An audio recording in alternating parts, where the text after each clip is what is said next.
Hi, everyone. My name's Nicole Early, and I'm the Membership Councils Manager here at Master Builders Association. Thank you for joining us tonight. We have a great webinar planned.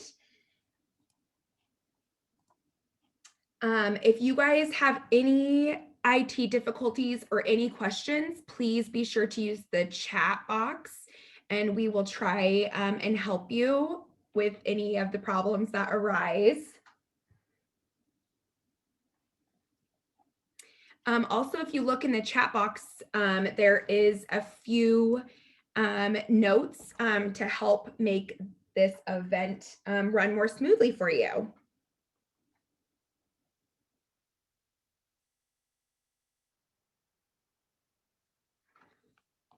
So without further ado,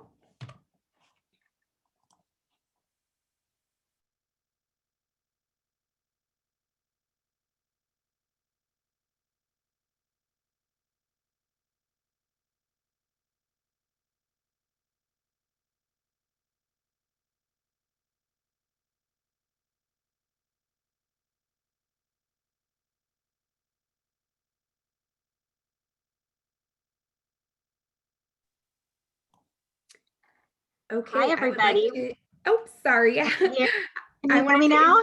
Yes, I wanted to introduce Jennifer Vanderbecken. She is our 2021 Remodelers Council Chair. So I will let her take over from here.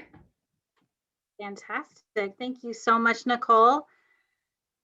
Hello, everyone. I'm Jennifer Vanderbecken with Vanderbecken Remodel, and I am the 2021 Remodelers Council Chair. So thank you so much for joining us for today's webinar. I know everyone is super busy, and it is tremendous of you to carve out time to be here. And I know that you'll be glad that you did. So a few years ago, Brandon Bogan of JM Bogan Remodeling, and at that time, the council chair spearheaded forming a council preamble or a mission statement. And since then, this preamble has been read at each of our meetings, and I am honored to read our Remodelers Council preamble for the first time at the first meeting, although through Zoom of 2021. So here it is. The Remodelers Council is a fellowship of remodelers and associates that share their acquired industry knowledge and business practices, promote the general welfare of their membership, and sustain participation in the impacts through mentorship, education, and service. So a handful of years ago, my husband Ron and I, we joined IMBAX, and our company was pretty young, especially compared to many of yours. But we saw a great value in being a part of a professional organization. The icing on the cake was that IMBEX had councils, and we began to get involved in the Remodelers Council. There we met amazing people, both fellow remodelers and associates, and we found that being a part of the RC was so much more than we first thought it would be. It was more than a logo on the side of a work van or an email signature. Instead, it was an opportunity to connect with like-minded professionals and become a part of a community of business owners and team members that are striving to always improve and reinvent. I am excited and overwhelmed to be the RC chair this year. I have the privilege of following in the footsteps of our 2020 chair, April Bettinger, and I'm thrilled to announce that our vice chair of our council this year is Melissa Irons.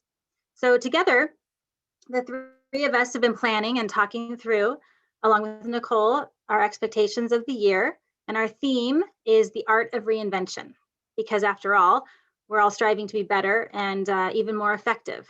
So to support that theme, we have an amazing lineup of speakers that will cover a plethora of topics we all face. So today we have Jessica Butts, who I'll introduce shortly.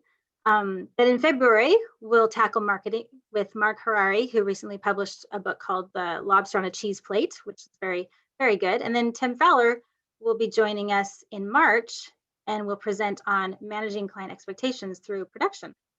This one may be one that you'll want your entire production team to attend.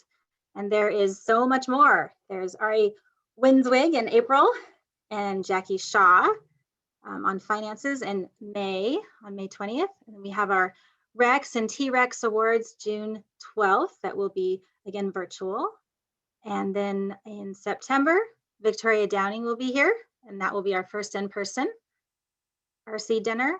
And the RHT, the Remodeled Homes Tour, will be October 23rd, virtual. And then we will round off the year on November 18th with an RC member panel, which are always really, really fun. So we do have a webinar package discount that you can still get. We'll be bundling the next 4 webinars for $24. That makes them each $6 instead of $10. So be sure to look online for the updated discount packages and get that before our next event on February 18th. So we have some fantastic sponsors, and we would love for them to say a few words. I'd like to introduce Craig Ball, the Business Development Manager at Imbax, who will be introducing each of today's sponsors. Craig, take it away. Thank you, Jennifer. Well, I'm excited to note that we've got a number of familiar names to you folks. You'll probably recognize we have some returning sponsors for this year, including Milgard Windows and Doors, Western Clearview Railing Systems, KDL Enterprises, and Velux Skylight. So a big thank you to these returning sponsors. And I'm especially excited to welcome Trex. They are our latest annual sponsor. So they'll be with us the entire duration of this year, helping to support some great content.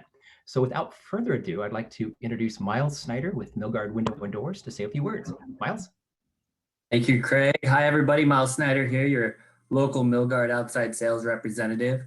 For those who are unfamiliar with Milgard, we've been proudly servicing and providing high quality products to our local community since 1960, just as a small little glass shop in Fife, Washington, and growing into one of the largest and most trusted names in the window and door industry. So we're offering a broad selection of product from five different series, 3 different vinyl lines, our Style line, Intrinsic, and Tuscany, a thermally improved aluminum, and a full frame fiberglass product that each one is tested and designed right here in Fife, Washington. One product that I'd like to just kind of hit on is our Intrinsic line. It's our newest vinyl line that we launched about 1.5 years ago. It's our contemporary line, very sleek, modern design. So less frame, more glass. Comes standard with our award-winning Smart Touch lock, and as an option, you can get glass breakage warranty. Each one of our products is backed with our industry-leading full lifetime warranty on all parts and labor. So if you ever have any defects to the windows, if you have operational issues, you can rest assured that you're going to be covered for the life of that window. So if you guys have any questions, feel free to visit us at www.milgard.com for our pros section. You can find our certified dealers on our dealer locator, or you can reach me personally at milesnyder@milgard.com. So appreciate everyone's time and have a great evening. Great, thank you, Miles. And next up, we've got Marcus Klotz with KDL Enterprises. Marcus? All right, hey guys. Yeah, so this virtual thing is definitely different than the last dinner party I was at. But hey guys, I'm Marcus with Western Clearview Railing Systems as well as Western Skylights. We're a local manufacturer here in Kent, Washington. We've been around roughly 27 years, and we provide a service unlike any other railing industry I've ever kind of witnessed. We do on-site consultations, which is something I think remodelers should be taking advantage of. Because you're working on a customer's home, you've got every aspect to look at, and you want specialists to kind of help you with those, key points, those key factors. And our company is here to provide that for you. So we help you with design. We go over styles. We have 16 different color options for the railing. Also, speaking of color, we powder coat our frames of our skylights now. So if you want Northwest green powder coated skylight frames, let us know and we will do that for you. Back to the railing, like I said, we do the on-site consultation. That's free of charge to you from our customers, or from our company, excuse me, to your customer and yourself. So it's something you could take advantage of. Like I said, going over the design, and we also offer installation too. So you don't have to worry about, maintaining a crew to install the products that we offer. Feel free to give me a call anytime. I'll give my contact information to Craig so that you guys can get in touch with us. And thanks for having us. Bye-bye. Great, thank you, Marcus. And really my pleasure to introduce for the first time, Kevin Kunka with Trex. Kevin, would you like to say a few words? All right, yes, thank you. Hey, we're real excited to be a part of the Master Builders Association and the Remodeling Council. So a little bit about Trex, and appreciate all your support out there. If you're familiar with Trex, we're outdoor living products. We have decking, railing, lighting, rain escapes. We offer a number of products that are, used in the decking environment and outdoor. 25-year warranty. We've been around for 25 years, and we've got 2 manufacturing facilities. Winchester, Virginia does the east, and Fernley, Nevada does the west. For our product lineup, we like to keep things simple and do good, better, best. So you'll find the Transcend product line in the decking going to be the best, and the Signature for the railing is the best. And then you get into the Select, and then we got a new product lineup that started last year with Enhance. We're offering a price point product that's going to be under $2 a linear feet, which is a great option to convert some of those wood sales and get into a longevity product. So we're real excited about that. And if you have any questions, definitely reach out to any of the lumber yards or myself directly, and you can reach me, kkunka@trex.com. And we really look forward to working with you guys. Thank you. Thank you, Kevin. And finally, we'd like to hear from Jeff Chase with Velux Skylights. Jeff. Thanks, Craig. Hey, everyone. I'm Jeff with Velux Skylights. It's great to see you. And thank you very much for a great 2020. Velux just had a phenomenal year in this market. It was really unprecedented. You'd never think that there was a pandemic going on. I have some great news. The federal tax credits for solar products that I think most of you are familiar with, they've been extended in the last legislative session in Washington. The federal tax credits that were due to expire at the end of this year were extended 2 additional years. So for the years 2021 and 2022, the federal tax credit for solar products is 26% for your homeowners. And for 2023, it's 22%, and then it's over unless it gets extended again. So what makes these tax credits so powerful for your homeowner is that they not only apply to the products, but also to the labor costs, the installation. So it's the entire installed package. And this can mean thousands of dollars of federal tax credits for your customers, depending on the project. So keep that in mind. I also want to remind you that Dunn Lumber is the largest independent reseller of Velux Skylights in the state of Washington. Please visit Dunn to pick up your products. And if you have any other questions, feel free to get a hold of me at jeff.chase@velux.com. And make sure you check out our website at veluxusa.com. Thank you very much. Great. Thank you, Jeff. And once again, wanted to say both thank you professionally and personally to all of our sponsors and all of the representatives that could join us here tonight. Jennifer, it's all you. Thanks, Craig, and thank you so much to all of our sponsors. One thing I forgot to do was I wanted to somehow, even though we're on Zoom, I wanted to give you an opportunity if we have any certified remodelers, caps, or certified green. With those, if you could maybe just say, "Hey, I'm here" in the chat box, that would be fantastic. I know I'm a caps, and my husband is a caps as well. So so put in what certification you have if you can. I'll give you just a second because I know we've got a lot of really devoted professionals out there who have invested time and energy into that and who do great jobs. So Melissa Irons is a CGR, caps, and a CGP. Wow, that's awesome. Anybody else? Oh, it's to all panelists, so everyone can see that. That's fantastic.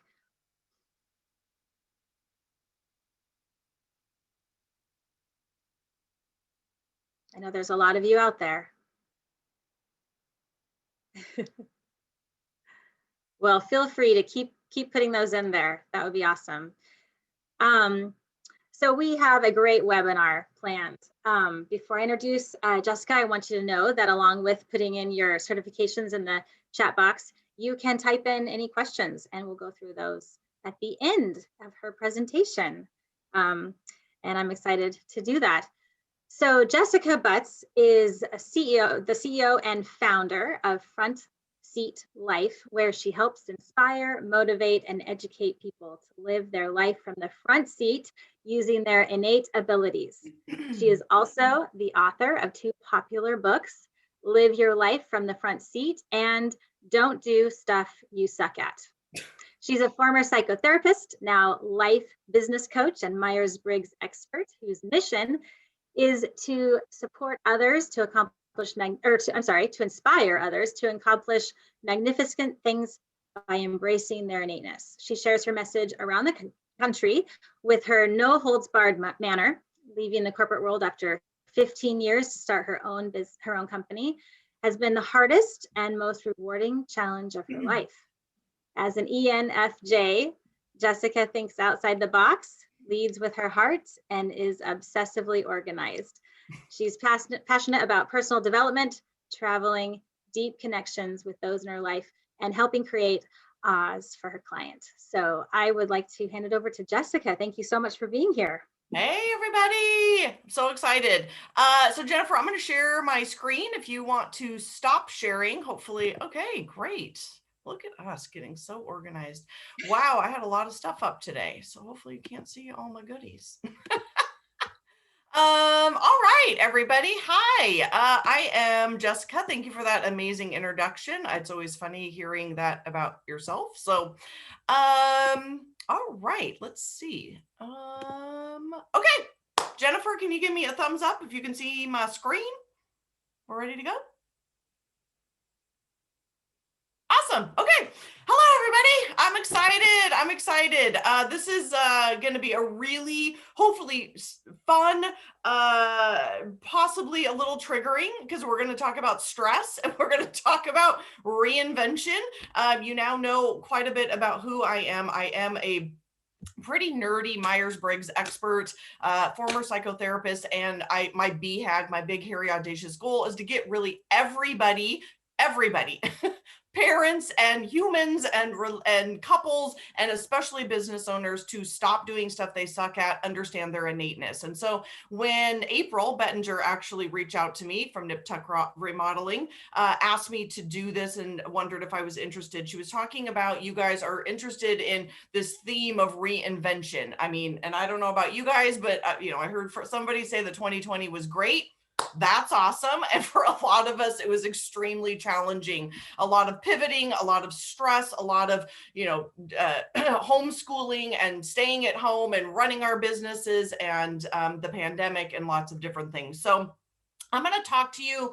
I'm going to do kind of my normal presentation. I'm going to attempt very, very hard to get through this quickly in about 40 minutes, and then save some time for Q&A, and Jennifer will be yielding that Q&A. But I do want to go through the basics of Myers-Briggs. I'm curious, Jennifer can certainly man the chat. For those of you who know your Myers-Briggs type, and if you don't, I do have a free assessment on my website. It's simplyjessicabutts.com. It's the second section down. But what we're going to do for the next half hour or so is go through a self-assessment. I believe very, very, very, very strongly in being unapologetically who you are, which means understanding your innateness, understanding your good skills, and also understanding what you're not good at, especially running a business. And I have my own business as well, and it is critically important for me, and I hope it is for all of you, to not only be happy in your business and do the things that we are innately good at, but to also have our employees doing the things that they are good at. If you've got a heart, which I'm assuming you do, and you care about your business and you care about your employees, it is really, really important to understand these things about ourselves and others so that we can all be in better flow, because I think you would agree that when we are in flow, things are easier. We make more money. Getting ideal clients is easier. Giving presentations is easier. Things are easier when we are showing up authentically who we are. However, what I have found as a former psychotherapist is most people don't even know what that is, right? We've been so busy getting married and having kids and running businesses and doing all the stuff that we don't take the time to learn this. And we may very well, at times, like 2020, find ourselves in extreme stress, with our backs up against a wall at the wit's end. And then that happens to our employees as well as us. And then there's tension and we are not our best selves. So in addition to being a Myers-Briggs expert and kind of walking you through that today, I've also created a methodology called Front Seat Life, or Live Your Life from the Front Seat, that is going to show you, using a car analogy, what it looks like, literally what it looks like. And if you are so interested in going and taking the quiz on my website, it will show you exactly in a car form, also in my book, in a car form, what you're good at and what you're not good at. And we'll get into that in just a little bit. So I'm excited. I'm gonna nerd out for just a couple of minutes and tell you a little bit of the background of what type is, so that we can jump into it and you have some context. So the MBTI, the Myers-Briggs Type Indicator, is the most widely used assessment tool in the world. It is built off of the work of Swiss psychologist Carl Jung. He was incredibly famous. I like to joke he was likely an INFP. He was kind of squirrely. He liked to start projects but not finish them. So he started this beautiful work about personality type and never finished it. Well, a mother and daughter team back in the 40s came upon his work, and they are the ones who actually built this MBTI, the Myers-Briggs Type Indicator. So there's all kinds of new personality type assessments out there. This is really the original, and that's why I'm obsessed with it. So there's always somebody who wants to argue about this with me, and I always joke, like, I'm going to arm wrestle you about it, and I have puny little arms, but I will win because I am right, and that is personality type is innate. And almost everybody at our age, I'm assuming most of us are in our 30s and 40s, that at some point, or 50s or 60s, is at some point we feel like we've changed. And the reality is our life circumstances have likely changed, which has made us feel like we've changed. But what's happening is we're actually in our back seat, which is what I'm going to talk to you about, especially in 2020 with the stress that we've been in, and going into 2021 and hopefully being in our front seat and living innately, because life circumstances like a pandemic and an election and, in regular years, just regular things that happen in our lives can stress us and tax us and really make us not feel like ourselves. But what's again really happened is the life circumstances has evolved, it's changed us momentarily, but type is innate, meaning every single one of us came out of our mamas with our personality type. Our type does not change. So what is type? There are 4 dichotomies: introversion, extroversion. We're going to go through all of these. And what I'd like to do with you is do a very quick self-assessment so that you have some idea of what this is. You'll probably be typing your spouse. You might be typing your children. You might certainly be typing your coworkers or your team or your staff. All of that is perfectly appropriate, because what this is all about is kind of that infinity symbol of relationship. This is putting our own oxygen mask on first, understanding who we are in this world, and then how we are in relationship to other people. If you guys feel like it, in the chat, it might be fun to see how many of you have employees.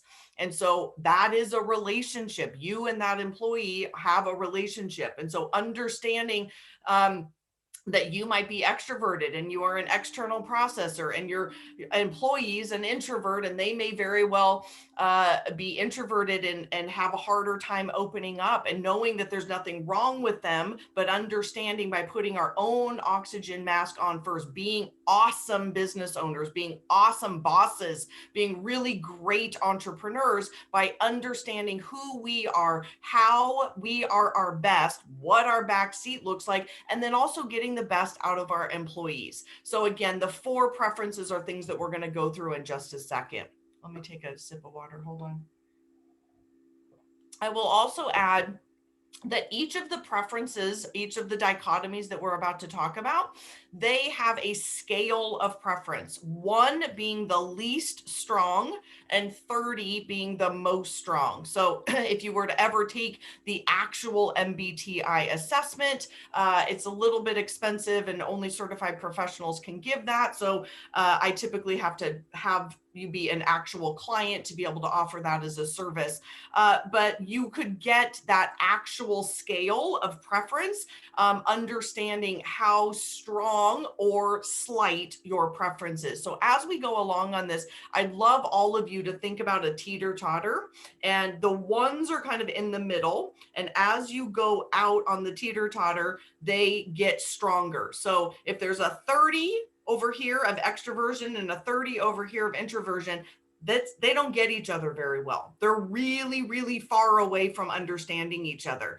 And so there is no right or wrong type. There is not a better type than another. I am just here to give you the information and kind of tell you the truth about this, that being a slight preference sometimes is easier. And that's coming from somebody who has strong preferences on all of them. And that sometimes can be a challenge.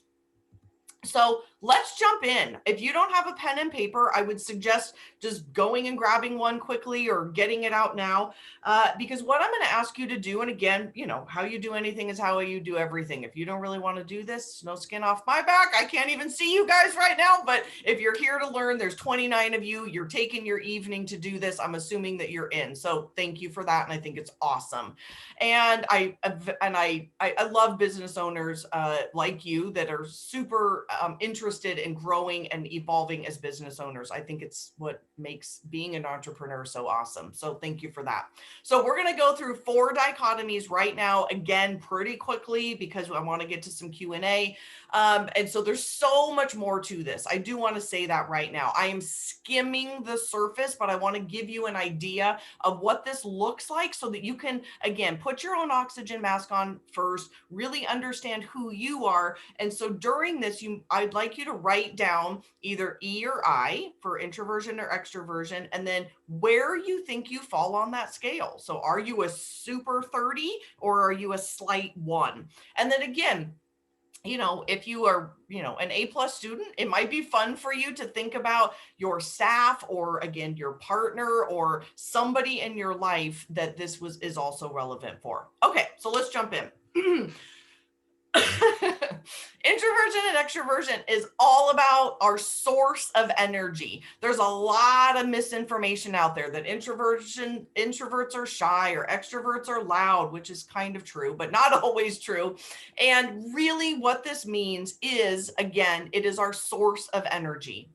Extroverts get their energy from being around other people. And this does not mean all the time. We're not going to have time to get into this tonight, but there is, I'll be honest right now, there's no such thing as an ambivert. And the reason is because we are both. We have extrovert and introvert in our front seat, which again is kind of like the graduate school level of this. And maybe I can come back and talk about this another time. But extroverts get their energy from being around other people. Again, not 100% of the time, because they balance that with introverts. But when introverts spend too much time by themselves, when they are not being around other people. So think about like single people right now that are home and in a pandemic and don't have that interaction. I mean, that's very, very, very intense. And something actually happens to extroverts. There was a study done quite a few years ago now, about 30 years ago, where they tested extroverts and they asked them to spend 48 hours by themselves, no phone, no nothing, no social interaction. I know the introverts are like, oh my God, that sounds like heaven.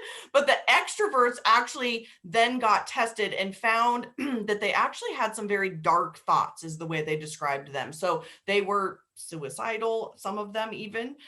They were thinking that they didn't matter, no one cared about them, because again, they get their energy from other people. They really like being out in the world and interacting with others. So again, think about yourself or your team during this pandemic. That can be an issue. So introverts, on the other hand, they get their energy from being alone, or those that are very close to them. So you know those people that have very, very close friends, but they only have a couple? Those are likely introverts. And then you see these extroverts and they have all of these friends and they're out on social all the time. That is typically because they get their energy from that engagement. And so introverts, Conversely, imagine it might be some of you are home right now and there's kids and there's a partner and there's all these people and you haven't had a minute to yourself in 10 months. I'm going to get to this in a little bit, but what that does is it causes us to go into extreme stress. I've got a little brain here that I talk about a lot, or I use a lot, and our prefrontal cortex is our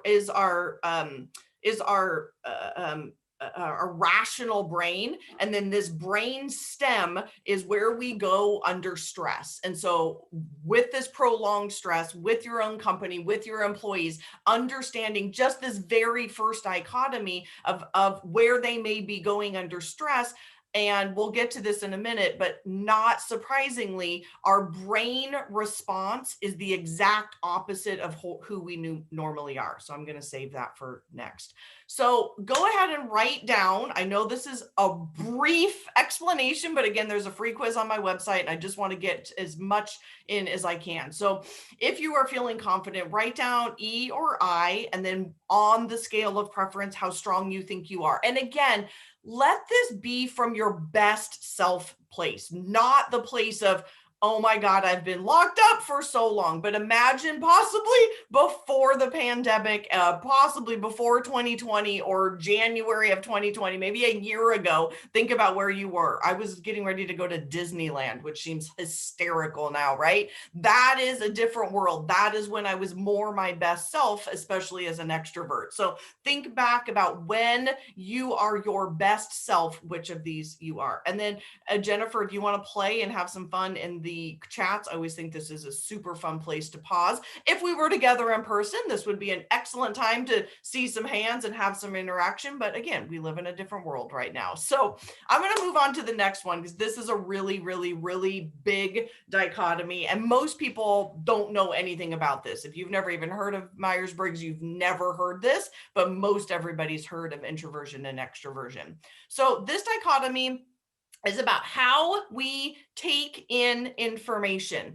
And you might think that's not that big of a deal, but it's actually a huge deal because we are literally taking in information at all times 24/7, even when we're dreaming. And so sensors, S's, are 75% of the population. And I say that with that kind of vigor because it's fascinating for the rest of us. So sensors take in information via their 5 senses. They can touch it, taste it, hear it, smell it, see it. It is a fact. As you'll notice from this little diagram, they are the people that need more information. Tell me more. They are also very good with details and data and minutia. They're also excellent at day-to-day routine. They are much, much better with living in the moment. And then there's the other 25% of the population. And again, there is no right or wrong type, but the majority of the time, about 75% of entrepreneurs are intuitives because intuitives, they take in information via, I'm using air quotes, their 6th sense. They have a hunch or a feeling or a speculation. They do not care very often about facts. They are not factual kinds of people. They also are never living in the moment. They're always thinking about what's next. They're thinking about where they can grow their business. They're thinking about what they're going to have for dinner and what's going to happen next year and where are we going and what's happening in the future. They are constantly planning and thinking about what's next. I am a very strong intuitive, and I have called this being a blessing and a curse my entire life. As a business owner, it's a wonderful, wonderful thing to have that forward vision, but it's also exhausting because it never stops. So if you have this, there's always this push to go to the next thing in life. The other thing about this that is really, truly fascinating, if any of you have ever read, I'm looking at my bookshelf right now, have you ever read the book Rocket Fuel by Gino Wickman? And he talks about visionaries and integrators. That is this dichotomy. The visionaries, the Walt Disneys, the big picture thinkers, hopefully most of you as the business owners, these are the CEOs, the visionaries of the company. Where are we going? How are we going to get this stuff done? They are the intuitives, because literally our brains are different. We take in information in different ways. And again, this is not right or wrong, but it's all about possibilities. It's all about where are we going? And then the sensors are the integrators. They are the getter-doners. Every business owner needs an integrator. Every Walt Disney needs, sorry, I don't know what the other guy's name is, but that's part of the problem of being an integrator. Unfortunately, they don't get all of the praise, and sometimes they don't want it. Visionaries and intuitives are the big picture thinker. Where are we going? What's next? And again, the sensors are, give me the data, give me the details, let me get done with stuff. If you are an N in your business, you have to have a sensor helping you out. They've got to be doing the invoicing and the numbers and the details and the data, right? There's a seller, Walt Disney, and there is a getter-doner, whoever that person's name was. Maybe some of you know in the chat. I'm sorry to whoever that person is. That feels insensitive, but there's so much to this, but this is a critically important thing to understand, as well as when we are dealing with stress or understanding our employees or ourselves for that matter. If we are trying to be well-rounded in our business, in this dichotomy specifically, you're going to burn yourself out and you're not going to make it. Sorry, I'm just telling you the truth. And I think you probably know that in your gut. We can't be good at everything. There is no such thing as a person that is perfectly well-rounded. Like, you wouldn't make your kids be super great at playing the violin and math. They're not the same person. They're two different people. But what we do is we expect these people to be both things. We expect ourselves, and sometimes we expect that of our employees, and they are two different people. They're two different brains. And again, I'm going to show you that when we get to the back seat. Okay, so go back to this, put it in the chat if you're having fun with this and you feel like continuing to participate.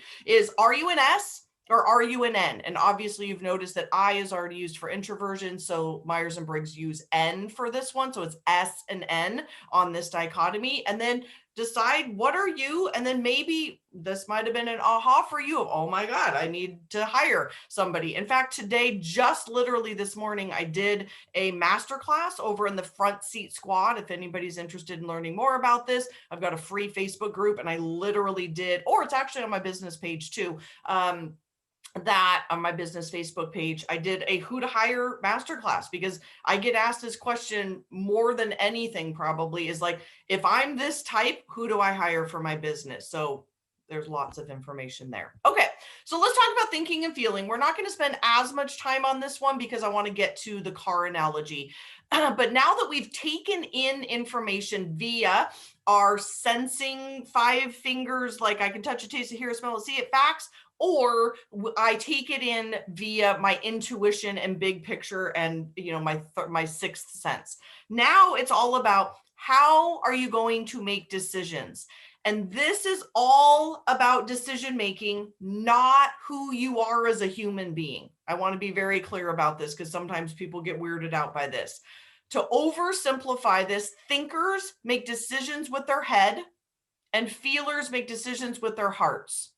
And in business or in relationships, this can be a big conflict, right? Because feelers can get over emotional. My mom is even this way. She's a total thinker. And sometimes, you know, just a couple of years ago, we went on a trip and she did something and I cried, and she was like, "You're too emotional." And I was like, "Yes, I am, but that's who I am. Don't make fun of me." And so when we're in even work relationships with people, think how intense this can be. And when we're under stress and in our back seats, This is not surprising, but we're the opposite. So feelers get super logical and bossy and telling you what to do. And thinkers, ironically, under extreme prolonged stress, as we've all been under, they actually get like over emotional. They might like lash out or, like get over emotional, and you're like, what is going on with this person? So this is why this is so important for us to, again, understand ourselves, how we were born into this world, our innate type, so that we can then go out into the world and have better relationships with people. I have never, ever, ever, ever found a better tool. And again, I went to freaking graduate school and paid $50,000 for a master's degree to learn all of those tools in dealing with literally relationships. I was a couples counselor, and this is the best tool I've ever learned of learning about who you are, what you're good at, what you suck at, and then being able to read people. It is so fun to be able to read your employees and to be able to read people. And we're going to get to that in just a second when we talk about the front seat and back seat. So are you a thinker? Are you a feeler? And how strong do you think your preference is? 1 to 30. You should have 3 letters written down by now and hopefully 3 numbers. Okay. So I love this dichotomy because it's hilarious. So this is all about how we like to be organized in the world. This is definitely going to trigger some of you. You're either going to be like, oh, this makes so much sense, or you might even be mad at yourself. But this is all about how we like to be organized in the world. So if you pick yourself up from your shoulder, whatever you're wearing right now, and you place yourself in the world, this is how we like the world organized and how we like to be organized in the world. So it's the outside and us. J's, judgers, are organized, decisive decision makers, and let's get really honest, they're very bossy because they like things a certain way. They can be short, they can be curt when they're dealing with their employees or anyone for that matter. I mean, I'm a super J, and I actually get rubbed the wrong way by J's sometimes because they just send emails and they don't even say hi, right? It's like, I need blah, blah, blah. And you're like, wow, that's a lot. But it's understanding like, okay, this is just what they're doing. J's like to work, then play, not together. P's like to work and play, right? They're the people that come in, want to know about the weekend. It's all about this and all about that. And J's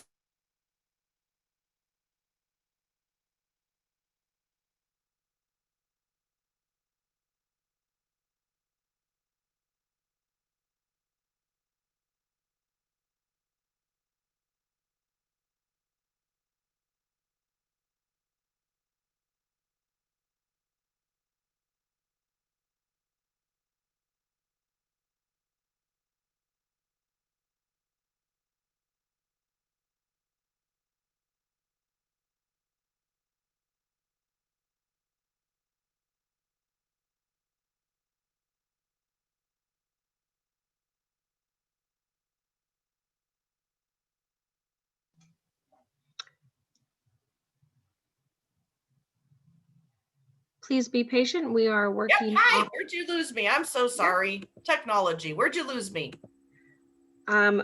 You were talking about judging and perceiving. Perfect. Gosh, the things we deal with these days. Okay, hold on. Oh, great. Am I back?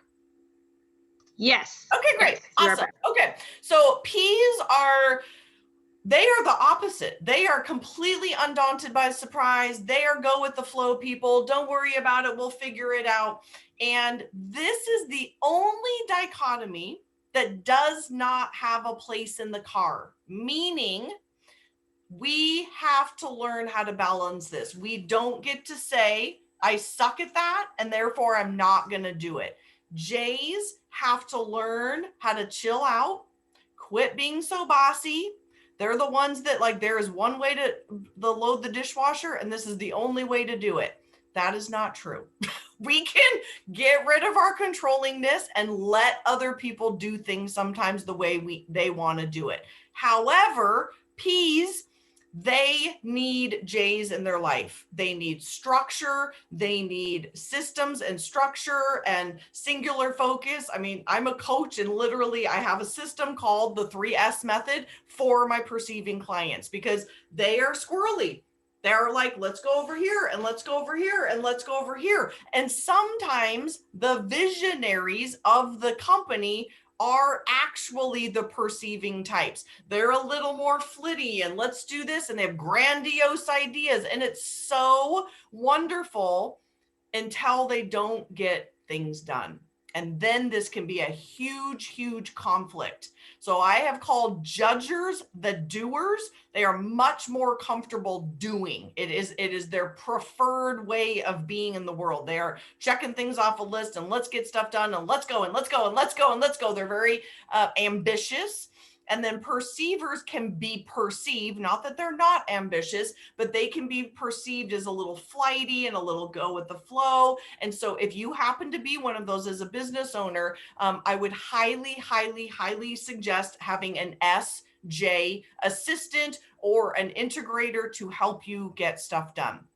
So if you are comfortable and don't hate me by now, for just telling you the truth, go ahead and write down J or P and then where you fall on that scale. And now we're going to get into some pretty cool stuff here. So this is the whole letter type grid. So there's 16 whole types. This is also on my website on the book tab. So you have to do the click down to get the book tab. Or you can just Google it, to be quite honest. But this is a really fun way to see how rare that you might be. INFJs are only 1.7% of the population. S's, because they're 75% of the population, their numbers are much, much, much higher. The good news for entrepreneurial business owners is that when we are looking for an SJ assistant, it's a lot easier to find them because there's a whole bunch of them. Okay, so let's go ahead and type your questions in and we'll get to those at the end. So now I want to talk to you about kind of my methodology of Myers-Briggs. And so I created this, wow, about 10 years ago, actually. I was getting ready to do my first workshop where my mom and like 2 friends came, right? This is how we start businesses. And I thought, I've got to be able to explain this to people in a way that they would get it. And this car analogy came to me, and basically it's what I've been doing for 10 years. So my friends, I want you to imagine yourself in your car, and there are 4 people in the car. There's 4 seats in the car. So if you've got one of those huge minivans, take the back seat out. If you've got a 2-seater, imagine a different car. There's 4 seats. And all of these people in the car are you. And I know that's like a weird visualization, but all of them represent different parts of your personality, and they come out at different times. Our front seat, this driver and co-pilot, I literally, it's free, or you can buy an $18 book, or you can buy a $200 course with me. It's free. Again, there's lots of options. I just want you to get it. So if you want to go take the free assessment, I tell you what they are, and then I also outline them in the book. So, this is not a sales pitch. It's just, I want you to understand what's up here. So the 2 people in your front seat are your best self. One is introverted and one is extroverted. Let's use an ENFJ as an example. So if you're an ENFJ, give some shout outs in the chat section. ENFJ's front seat is their driver, their very best self. What the world sees of them is extroverted feeling, which means they are a relationship builder. If this happens to be you in your business, That's what you should be, is the visionary, the salesperson, the person going out and meeting the clients and closing the deals. This is your best self. This is what people are going to relate to. You're going to be happier. Your business is going to make more money. And if this isn't you, you might want to hire one of these people. So an extroverted feeler is all about building relationships. Their co-pilot, their second best self, but it also makes up the front seat. And the front seat is where you should be spending. You and all of your employees should be spending 80% of your time. 80% of your time. The problem is most of my clients come to me and they're either trying to be well-rounded, meaning they're splitting this in 25%, or unfortunately, they're spending 80% of their time in the backseat doing stuff they suck at. So the co-pilot for the ENFJ is an introverted intuitive, which means they have a ton of ideas. They're actually not very good at collaborating because they don't need to. They have so many ideas in their head. How many of this is you? The ideas, you can't go to bed at night because you're like, we could do this and we could do this. And oh my gosh, we could do this with the company. Or, I mean, a lot of you are remodelers. What can I do with this person's house? What can we do here? Oh, the visions. They're unbelievable. And that's great. That is how you were designed. That is how you came into this world. And so if you are spending that amount of time in your front seat, I guarantee you, your life is going to be easier, your business is going to flow, and you are going to make more money. But what happens, again, is most business owners I know, they are trying to be well-rounded, or they hire the wrong person for the job. Who knows? You might even be in the wrong position in your own company, because an ENFJ, their backseat, there's two things. So I want to talk to you about these two people in the backseat. And I created this. This is my intellectual property, so you'll never hear this anywhere else because it's in my books and I created it. The two people in the back seat are, again, these parts of your personality. So if you imagine a minute, again, in your back seat, this is what these people look like in the back seat. One is like this funny character from Saturday Night Live, and he was called the drunk uncle. And I can't assume that all of you have been drunk before, but when we are drunk, it's you're intoxicated, you're slurring your words, you're a mess, you're sloppy, right? That is what the part of your personality type is like when you're trying to do it. It's sloppy, it's messy, it's intoxicated, it's ineffective. You might make a ton of mistakes, and it's also it's going to take you forever because you're intoxicated. So this is all the stuff. Don't do stuff you suck at. Every single personality type has one of these things. For the ENFJ, and if you think you don't suck at stuff, get over it. We all do. Every single person does. But so the ENFJ, their drunk uncle is all details. It's a sensing. It's the minutia, the data, the details, the specs, the plans, all the things in your business that have to get done. So are you doing that as an intuitive, or are you the business owner that's an S that may not want to go out and sell and do relationship building? Again, right? These are two different people. But this is where I'm going to end this, and it's very, very powerful. Is when we are doing too much stuff that we suck at in our business, in our life, we've all been in it. It is impossible that the 28 people watching right now, it is impossible that you have not felt extreme stress this year. What happens is our reptilian brain wakes up. So again, that prefrontal cortex that I took off of here, the prefrontal cortex comes off. This is our rational brain. Remember in January when things were better, that was more of our prefrontal cortex. And then what happens is prolonged stress happens and our reptilian brain comes out. And our reptilian brain does two things under extreme stress because it feels like this. Ah! So you know that feeling of either having your employees working from home or just in their day-to-day job. If you're in the wrong job or your employees are in the wrong job, that stress feeling of animals, right? It's like an animal. Our reptilian brain comes out and we fight or we flee. Extroverts flee. This is a fact. How strong your preference is how strongly this baby reacts.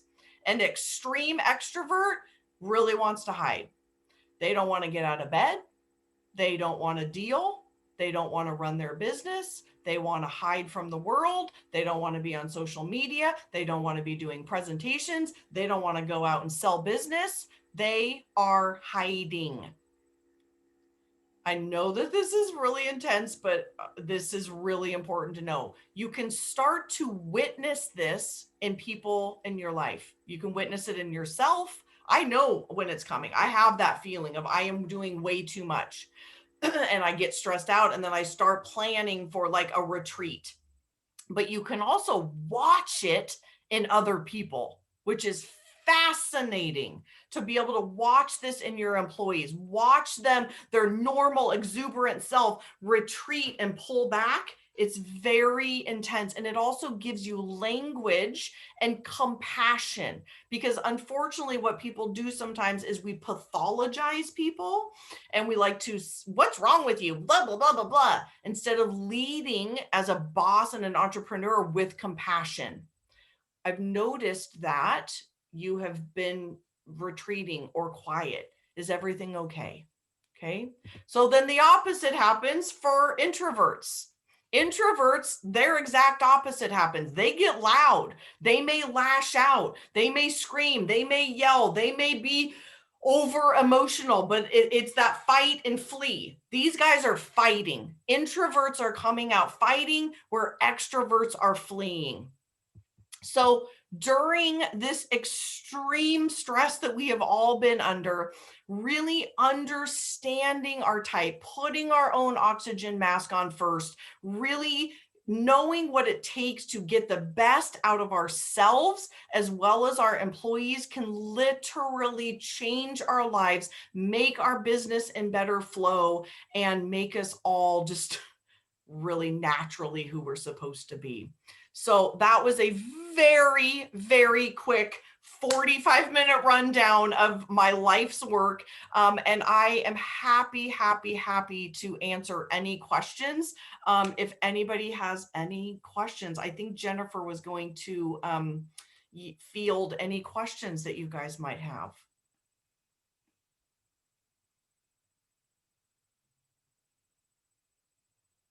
I think you're still muted. I was muted.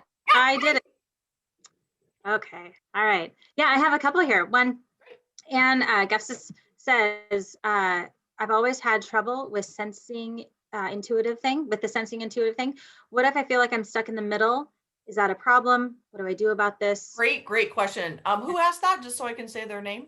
And her name's Anne Gustiff. Okay, so Anne. And I feel actually the same way. So, and yeah. Probably many people do. Okay, this is a great question. And this is why it's so fun to have Q&A and obviously have a little more time. So two answers to this. One is we all have learned behaviors. We have nature and nurture. That's just a fact.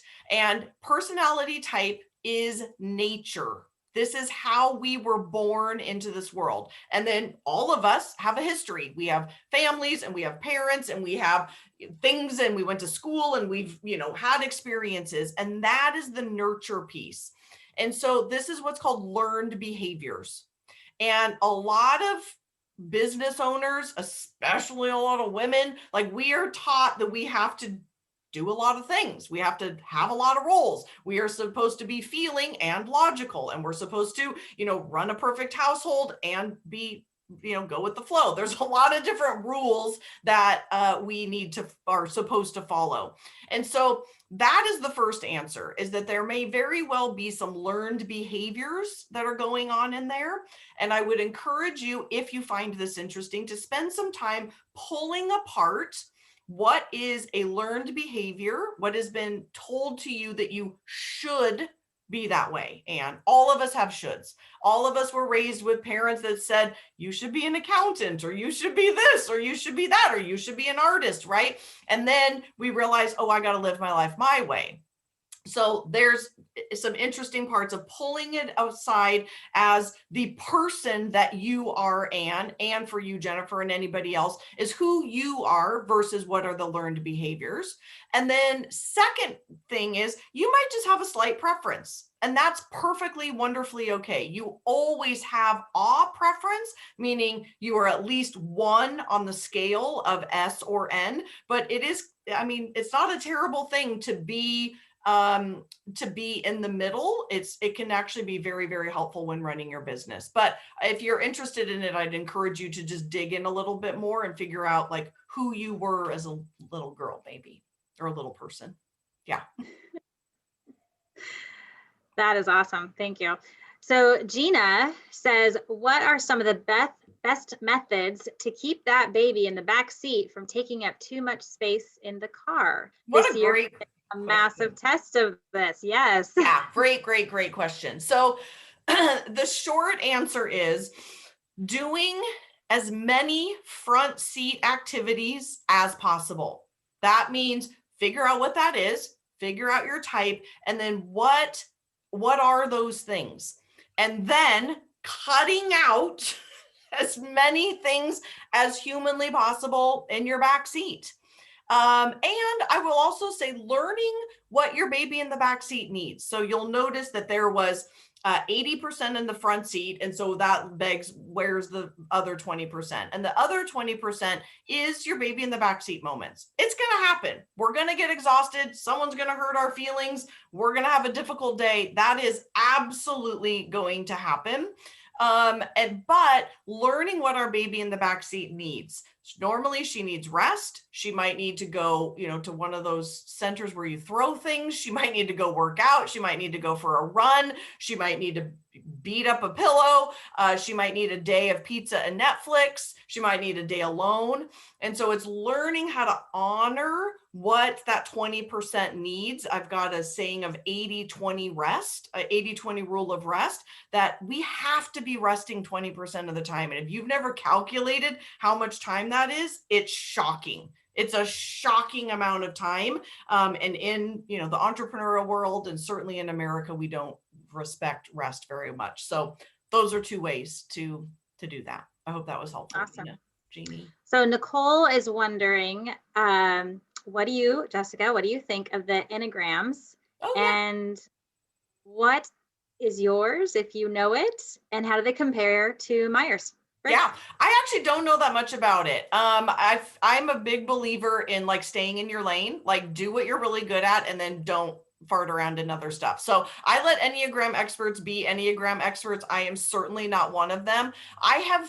It's very interesting. I have not found a huge correlation between the two. I don't even know mine. It doesn't mean it's not great. I just don't find it as effective, especially in relationships and business. I think it's a nice tool for understanding yourself. But yeah, I don't know. There's a huge correlation between type and love languages in work and in your personal life. But I don't know mine, and I don't know that much about it. I stay in my lane. Gotcha. That's Good good question though. I get that a lot. So Alex says, as a small business owner,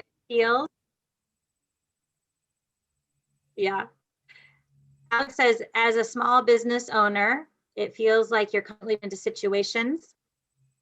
It feels like you're constantly being thrown into situations that pull you out of your front seat strengths. Isn't that right? And yes. I would say, yeah, it is right. Yeah, it is right. It is right. We're asked to do a lot of things. We're wearing a lot of hats. And so I'm a huge, huge, huge believer in having help, hiring help, and you hire your opposite type. So you always need to hire your opposite type because there needs to be that yin and yang.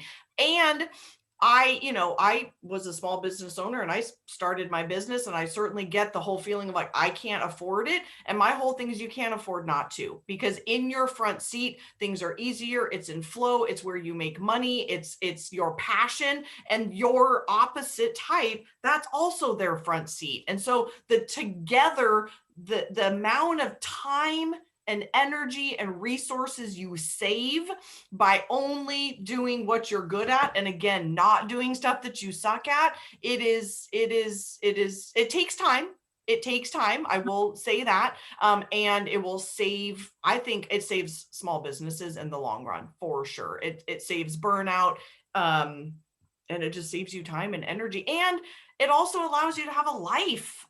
There's so many people that also have a family, or even if you don't, I mean, you still want to ride your bike or go for a walk or whatever. Like, I'm not a big proponent of working 24/7. We've got to be able to share the wealth, share the love, help other small businesses, and really learn how to just do what we're good at.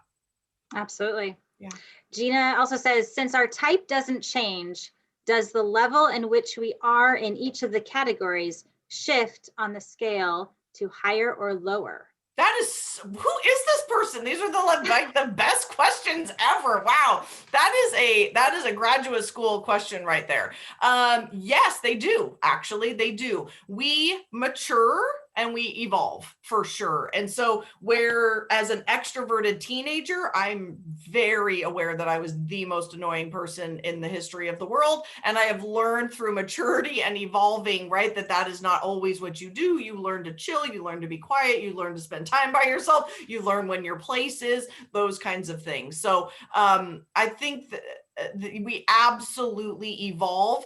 And what I've also found is it could be less strong. So in that example, it could be less strong. But then what's really, really fun is when you get stronger in your preferences. So when I left corporate America, I had to balance the S and the N and the T and the F, because you have to. And then I left, and then I started my own business, and I was like, oh, heck no. I'm going all the way in. I'm going to let my freak flag fly. I'm going to be so out there. I'm just going to let it all hang out. And my business totally flourished because of it. And so that it can get stronger or less strong based on what's going on in your life. And, being a parent, the J and the P dichotomy factor into that greatly. Of, P's just want to kind of go with the flow. And then there's, you got to be on Zoom and you got to do this and 47 birthday parties and all the things you got to coordinate. And so there's times in our life when, we've got to learn how to navigate that. But yes, our type does not change. Great question. Yeah. And in a way, it's nice to know that there is some leeway in those, because, the various between the two in each category. Yeah. So Anne says again, so if I took the Myers-Briggs 20s, was my type more real than what I did? And so now she's a bit older. Not much, but a bit older. Can you, sorry, you cut out a little bit. Can you repeat that one more time? I got half of it. Okay. Anne took the Myers-Briggs when she was 20. So how is that what her type is? Was my type more real than what I did? That's a very good question. So it depends. Because in your 20s, were you really being who you were, or were you still trying to figure out who you are, or were you in a difficult relationship, or were you in a crummy job that was putting you in your back seat? So because who we were in our 20s may be more who we were, or it might be less. I am way more who I am at 47 than I was at 27.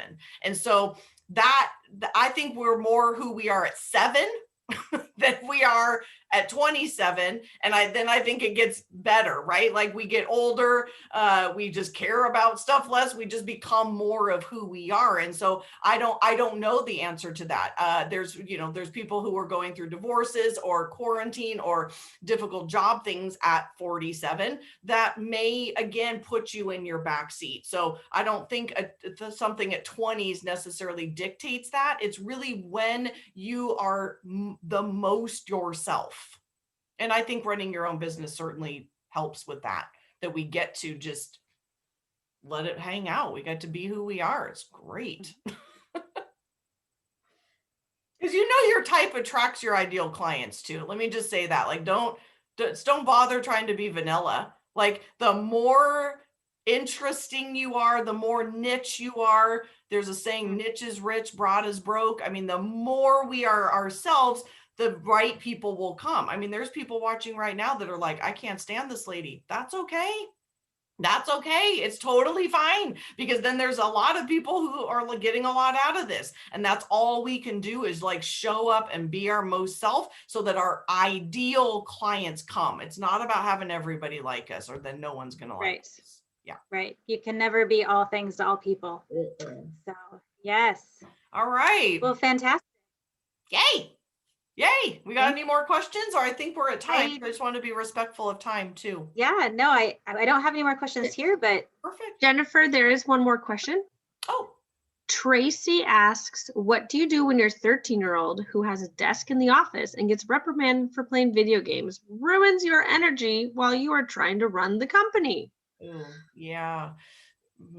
That's a really tough one. I mean, a lot. Like, it's called, I mean, I'll give you a therapy answer. It's called structural therapy. And oftentimes structural therapy literally means moving people out of different areas. And so, I mean, I certainly don't want to pretend like I am a parenting expert or that I could answer that really intense question in 1 minute. But it would probably need some sort of structural therapy. Of being in some different sort of room. That is certainly difficult. And 13 is a very, very, very difficult age. It's really interesting. I think we know who we are, like you as parents, where you can watch your kids early on, and then they become these crazy people when they're teenagers, and you're like, I don't know what's going on. And then they become normal again at some point. And so the teenage years are a very difficult age to type. We can type them more at 7 than we can normally at 13, because we're like, are you an alien? Who are you? It is, though, interesting how the things around you can totally kill your energy. You can be completely onto something, and then it can go away. Yeah. And again, everything that we're going through, a phone call or all of us. A dog needing to go outside. I have one love to get a place where we only work with our ideal clients, but I see us bending over backward to make sure we don't lose jobs. Is this just a leap that needs to be taken on faith that it will get us to where we need to be? Yeah, that's a tough one. I personally don't believe in taking non-ideal clients because everyone knows what happens.